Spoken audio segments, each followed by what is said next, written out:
Hello students, today we will start our chapter number 10th of EVS and this is the chapter of class 3rd clean surroundings. Clean का means क्या होता है? साफ। और surrounding क्या होता है? हमारा आसपास का वातावरण। इस चैप्टर में हमें क्या बताया गया है कि हमें अपने आसपास के वातावरण को, जिस वातावरण में रहते हैं हम, उसे क्या रखना चाहिए? साफ रखना चाहिए। All of us need air to breathe. हम सभी को हवा चाहिए। किस लिए? सांस लेने के लिए। No one can live without breathing. कोई भी व्यक्ति बिना सांस के ज़िंदा नहीं रह सकता। We all know that plants also breathe through their leaves. हम सभी जानते हैं कि जो प्लांट्स होते हैं, पौधे होते हैं, वो भी अपने पत्तों के ज़रिए सांस लेते हैं। पत्तों में स्मॉल होल्स होते हैं, बिल्कुल छोटे छोटे होल्स होते हैं जिन्हें हम देख नहीं पाते, उन्हें बोलते हैं स्टोमेटा। और उन स्टोमेटास के थ्रू क्या करते हैं पत्ते? सांस लेते हैं पौधे। Breathing is clean and fresh air keeps us healthy. साफ़ और स्वच्छ हवा में सांस लेना हमें क्या रखता है? हेल्दी रखता है, स्वस्थ रखता है। Look at the pictures, people are passing by the garbage covering their nose. अब हम इन पिक्चर्स में देखते हैं कि इस तरह से यहाँ पे गार्बेज फैला हुआ है, कूड़ा करकट फैला हुआ है, और लोग उनमें से जब पास आउट हो रहे हैं, उसके पास से गुजर रहे हैं, तो लोग क्या कर रहे हैं? अपने नोज़ को कवर कर रहे हैं ढककर, क्योंकि वहाँ से क्या आ रही है? फाउल स्मेल आ रही है, गंदी स्मेल आ रही है। Air surrounding the heap of garbage और dirty drains gets polluted and smell bad. हवा जो कूड़े के, जहाँ पर कूड़े के ढेर होते हैं और ड्रेनेज सिस्टम, नालियाँ का सिस्टम सही नहीं होता, पानी के बहाव, गंदे पानी के रिसाव का सिस्टम सही नहीं होता, वहाँ पर जो हवा आती है वो क्या होती है?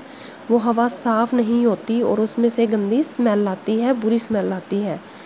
We can fall ill if we breathe polluted air. हम बीमार पड़ सकते हैं अगर हम सांस लेंगे प्रदूषित हवा में। Open drains and the heap of garbage are the breeding grounds of for mosquitoes and house flies. जो ओपन ड्रेन्स होती हैं, खुली, ऊपर से सीवरेज होते हैं, नालियाँ होती हैं, और जो कूड़े के ढेर होते हैं, उनके आसपास क्या इकट्ठा हुआ होता है? मच्छर और मक्खियाँ, जो कि बीमारी का कारण है।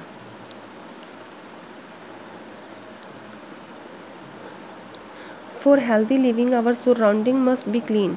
स्वस्थ रहने के लिए हमारी जो सराउंडिंग है, हमारा जो आसपास का वातावरण है, वो क्या होना चाहिए? साफ़ सुथरा होना चाहिए। For this it is very important to have a proper disposal system of waste and garbage. इसके लिए हमें क्या करना चाहिए? हमें कोई भी जो भी कचरा डालते हैं, उसके लिए, उसके निपटान के लिए, कूड़े कचरे के लिए हमें सही तरह से जगह बनानी चाहिए, जहाँ पर कि हम कूड़े को थ्रो कर सकें, फेंक सकें, और जिससे पोल्यूशन भी ना हो और आसपास गंदगी ना फैले। Disposal of solid waste. अब ये कहते हैं कि सॉलिड वेस्ट का मतलब जो ठोस रूप से कूड़ा कचरा होता है, उनको हम किस तरह से क्या कर सकते हैं? निपटान कर सकते हैं, यहाँ कहाँ पर उन्हें रख सकते हैं ताकि वो पोल्यूटेड एयर को पोल्यूटेड और वातावरण को दूषित ना करें। Solid waste are produced in the kitchen, offices, toilets and factories. Proper disposal of solid waste is very important. Solid waste क्या होते हैं?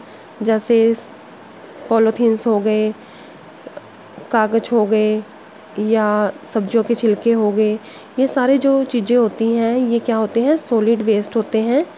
कहाँ कहाँ होते हैं? ये किचन में होते हैं, ऑफिस में होते हैं, फैक्ट्रियों में होते हैं। तो proper disposal of solid waste is very important. तो इसका प्रॉपर तरीके से निपटान करना या इसको सही जगह पर फेंकना क्या होता है? बहुत इंपॉर्टेंट होता है हमारे लिए।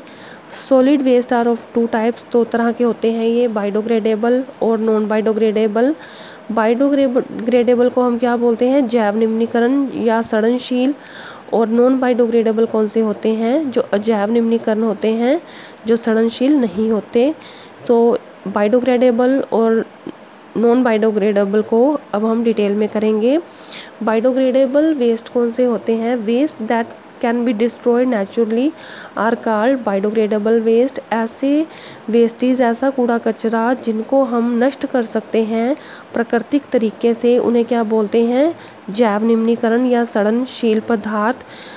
Wastage like left over food, ऐसे व्यर्थ हुए पदार्थ जैसे फूड्स बच जाता है, खाना हम खाते हैं उसमें से खाना बच जाता है, या वेजिटेबल्स और फ्रूट्स के छिलके बच जाते हैं, जो पेपर है कागज़ वाला, ड्राइड लीव सूखी हुई पत्तियां होती हैं, और एक्सरेता होता है जो एनिमल्स का मलमूत्र होता है, वो क्या होता है? Biodegradable waste. ये बायोडिग्रेडेबल वेस्ट क्यों होता है? क्योंकि ये मिट्टी में अपने आप क्या हो जाता है? मिक्स हो जाता है। कुछ टाइम बाद ये बिल्कुल सड़ जाता है और मिट्टी में ही मिक्स हो जाता है, जिससे कि जो मिट्टी की पोषक क्षमता है वो क्या हो जाती है? बढ़ जाती है। तो ये मिट्टी को क्या करता है? और उपजाऊ बनाता है। Biodegradable waste can be put into pit, get it covered into compost which can be used for fertiliser for crops. Biodegradable जो पदार्थ होते हैं, जो सड़नशील पदार्थ होते हैं, जैसे सब्जियों के छिलके हो गए, कागज हो गया, और सूखी हुई पत्तियां हो गई, और जो पशुओं का मलमूत्र होता है उसको हम क्या करते हैं? एक गड्ढा खोदते हैं और उसमें क्या करते हैं? डाल देते हैं और उसको कवर कर देते हैं, और कुछ टाइम बाद ये क्या हो जाता है? खाद बन जाता है, जो कि उर्वरक के रूप में यूज़ किया जाता है, फसलों में डाला जाता है, जो कि फसलों को बढ़ने में सहायक होता है और भूमि को क्या बनाता है? उपजाऊ बनाता है। अब हम करेंगे नॉन बायोडिग्रेडेबल। अब नॉन बायोडिग्रेडेबल कौन से वेस्टेज होते हैं? ऐसे व्यर्थ पदार्थ होते हैं जिनका इनको बोलते हैं अजैव निम्नीकरण। मतलब कि ये क्या होता है कि मिट्टी में या अपने वातावरण में पूरी तरह से सड़ नहीं पाते, डिस्ट्रॉय नहीं हो पाते, और ये मिट्टी की उपजाऊ क्षमता के लिए अच्छे नहीं होते। ये क्या करते हैं? मिट्टी की उपजाऊ क्षमता को कम करते हैं और बीमारियां फैलाते हैं। Wastage that can not be destroy naturally are called non biodegradable wastage. ऐसे वेस्टेज जिनको हम ढंग से नष्ट नहीं कर सकते, उन्हें हम क्या कहते हैं? नॉन बायोडिग्रेडेबल, अजैव निम्नीकरण, असड़नशील पदार्थ, व्यर्थ होते हैं जो। ये क्या होते हैं कि ये पूरी तरह से मिट्टी में नहीं मिल पाते, इनके जो छोटे छोटे पीसेस होते हैं वो मिट्टी में ऊपर ऊपर ही रहते हैं। कौन कौन सी ऐसी चीज़ें हैं जो मिट्टी में पूरी तरह मिक्स नहीं हो पाती और जो मिट्टी की उर्वरक क्षमता को ख़राब करती हैं और बीमारियों का कारण है? ये पशुओं के लिए भी बहुत हानिकारक होते हैं। जैसे पॉलीथीन के बैग्स हम यूज़ करते हैं, प्लास्टिक के ग्लास हो गए, ये सारे क्या हैं? नॉन बायोडिग्रेडेबल वेस्टेज हैं। ये डिकम्पोज नहीं होते, ये पूरी तरह से धरती में मिक्स नहीं हो पाते, सड़ नहीं पाते, और बहुत लंबे समय तक कहाँ रहते हैं? ये मिट्टी में ही पड़े रहते हैं। Thus block the natural cycle. इस तरह क्या हो जाता है? जो प्राकृतिक का चक्र है वो क्या हो जाता है? ब्लॉक हो जाता है, रुक हो जाता है।